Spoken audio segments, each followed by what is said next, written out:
गत 2 दिन धरी लगाण वर्षा रे गजपति जिलार विभिन्न अंचल व्यापक क्षयक्षति होती। विभिन्न स्थान में भूस्खलन हो पूरा रास्ता संपूर्ण भाव अवरोध होती। बर्तमान आम अच्छु जो गजपति जिला मोहना ब्लॉक चुढ़ंगपुर ठारू संलग्न कर केसरीगुड़ा पंचायत देखिपे 6 किलोमीटर जो रास्ता रही देखिपे पूरा पहाड़ भूस्खलन पर बड़ बड़ माटी अतड़ा और बड़ बड़ पत्थर बर्तमान रास्ता उपर पड़ी। ये हूँ प्रधानमंत्री सड़क योजना जहाँ निर्माण होता ग्रामवासी पाखापाखि 2 खंड पंचायत ग्रामवासी यातायात करने।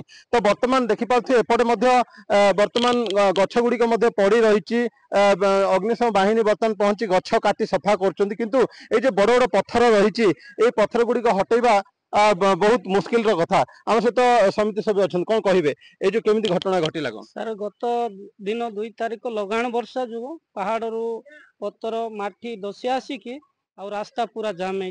आम अनुरोध करुचु प्रशासन यथाशीघ्र या जो माध्यम प्रस्तुति करी माने एत बड़ विजय असुविधा हो लोक सेपटू आउट जावाई बार बोईकी आ लोक असुस्थ लोक बार टोके साहय से नहीं गाड़ी सेपट रखिकी आनिया करूँ। अच्छा बर्तमान दैनिक हाट बजार किसी महिला माने रास्ता जाउछन्ती हाट बजार जाउछन्ती या तो आपण भी दृष्टि थिला मु भी देखिली से असुविधा जो आम अनुरोध करूँ पुनर्बार यथाशीघ्र या माध्यम को माध्यम रखू कौन समाधान करिए काम। तो निश्चित भाव में जो 2 खंड पंचायत ग्रामवासी बर्तमान यातायात कर असुविधार सम्मुखीन होती।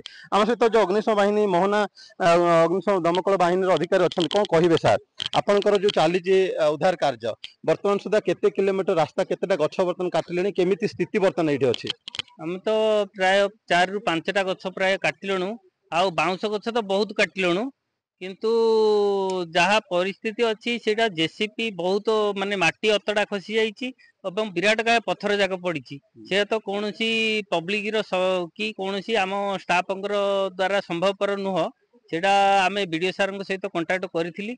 बीडीओ सार कहले जेसीपी मु पठे जेसीबी माध्यम से जिनसा को जहाँ आपणकर गछपत्र सब काटकुट कर दिंतु किंतु अन्य जो काम जाक अच्छी जेसीबी सब क्लीयरेंस करेंगे। तो निश्चित भाव में वर्तमान अग्निशम बाहिनी पूरा टीम लगी गछ काटी किभली भाव में रास्तार अवरोध हटाइवाई प्रयास जारी रही किंतु विभिन्न स्थान जो बड़ बड़ गछ बड़ बड़ पत्थर पड़ी रही केवल जो ग्राम उन्नयन विभाग जो मेसिनरी साहाय्य उद्धार कार्य करागले ही केवल रास्ता क्लीयर हम लोक यातायात करें। आम सहित पीओ अच्छा पंचायत कार्यनिर्वाह अधिकारी कौन कहे सार आप पहुंचले कौन स्थिति देखुं रास्तार अवस्था केमती लगातार वर्षा जो पहाड़ दोषिक आसी जेहेतु आम से यथाशीघ्र संपूर्ण करने आम भी चेष्टा चलीचु। बीडीओ सार अनुरोध क्रमे आमर जोटा कि अग्निमापक विभाग तरफ आसी गछ पत्र सब जाक काटी पुणी आमर जेसीबी बीडीओ सार पठाउछन्ति सेटा आसला संगे संगे एगुड़ा यथाशीघ्र आम संपूर्ण काम सरले लोक यातायात करने सुविधा हम सेटा प्रयास चली सर संपूर्ण करवा। निश्चित भाव में ब्लॉक प्रशासन पक्षर बर्तमान प्रयास आरंभ कराई देखिपे जो भाव में बहुत बड़ बड़ पत्थर पड़ी पूरा उत्तराखंड भ्रम सृष्टि करुच्ची जो भाव में भूस्खलन एक विराट धरणर प्राय उपरू पहाड़ उपरू माटी अतड़ा खसी संपूर्ण भाव में पाखापाखि 6 किलोमीटर जो रास्ता रही जो केसरीगुड़ा पंचायत ठारू चुढ़ंगपुर को संलग्न कर 6 किलोमीटर रास्ताटी विभिन्न स्थान में बर्तमान यही अवस्था देखा देछि।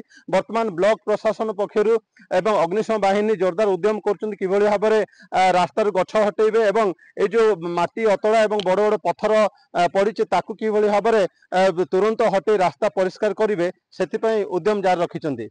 केसरीगुड़ा घाटी मिहिर ज्योति आसीगला पूजा ऑफर राज इलेक्ट्रॉनिक्स रे सबठु कम दाम रे पांतु आपनकर favourite electronics up to 47% discount सहित कैशबैक पांतु up to 20,000 rupees. Buy one get 3 offer free. TNC apply.